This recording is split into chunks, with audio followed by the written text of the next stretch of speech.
Why did God the Father wait so long to send Jesus?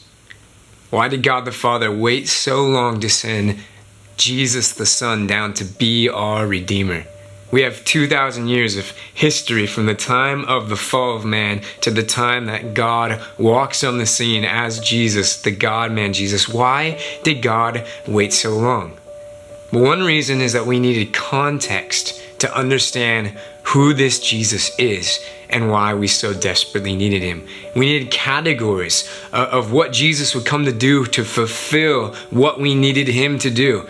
And unless we understand these things, unless we understood who he was, we cannot appreciate him for who he is, and we cannot give him the worship that he deserves.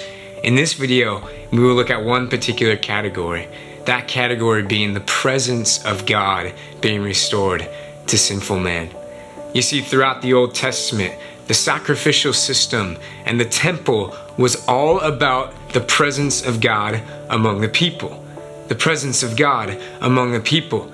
The temple was the dwelling place of God. First a tabernacle, a temporary place, then a temple, a permanent place of dwelling of God's presence among the people.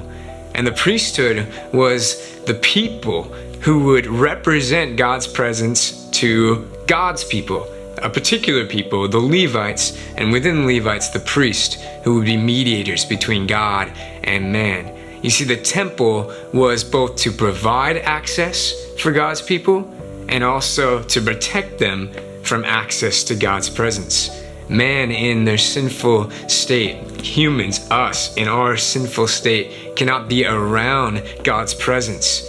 Sin would destroy us in God's presence because the weight of his glory is so much greater and so far surpassing what we can understand and know. We would be struck dead at the weight of his holiness. And so the temple was both to promote and to provide access to God's presence, but also to protect the people from it. And the priests were the mediators. You see, only the priests could go into the innermost parts of the temple, and only the high priest could go into the most inner part, the Holy of Holies, where God's presence dwelt, and they could only go in there one day out of the year.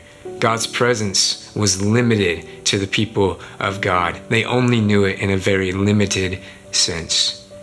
When Jesus walked on the scene, he was a perfect mediator, because Jesus had perfect access to the Father. He had every right. He had perfect access, no hindrance, for he himself was God in the flesh, and therefore he brought with him God's presence. Well, in Hebrews chapter 4, verse 14, the Bible tells us that Jesus is our great high priest. Remember, the priests were the mediators between God and man, between man, sinful man, and God's presence. Well, every other high priest until the time of Jesus was himself a human and therefore was himself a sinner. Jesus was not a sinner.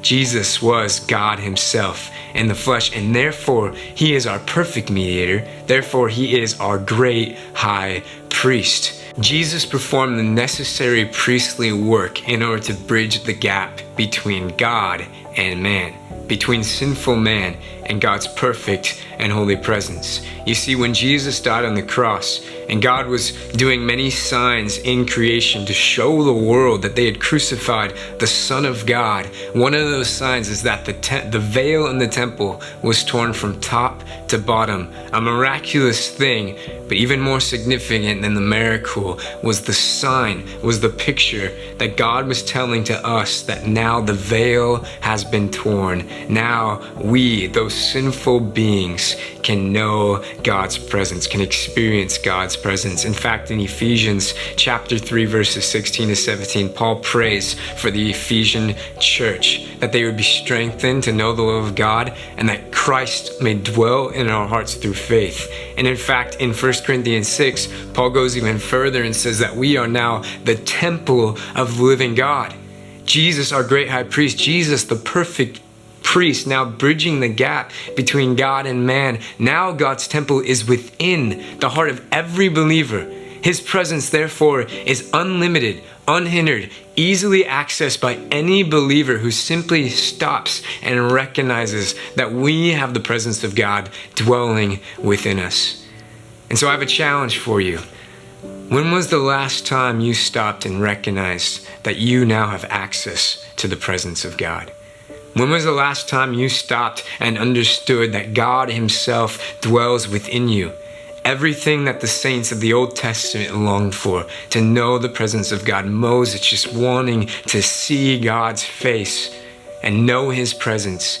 We can now experience any moment, any time we stop and recognize it. So when was the last time you took even 5 minutes just to recognize this reality? And not just read the Bible or pray or go to church or attend a worship service, but to stop and to assert your mind to the reality that God's presence dwells within you and that you can experience Him anytime you want. And then to continue in those things, the reading of His Word, prayer, fellowship with the believers, worshiping God with your voice, understanding that you are in His presence when you do those things. This is all because of the work of Jesus. This is all because 2,000 years ago, He became a man. This is all because of Him, and therefore let us praise His holy name.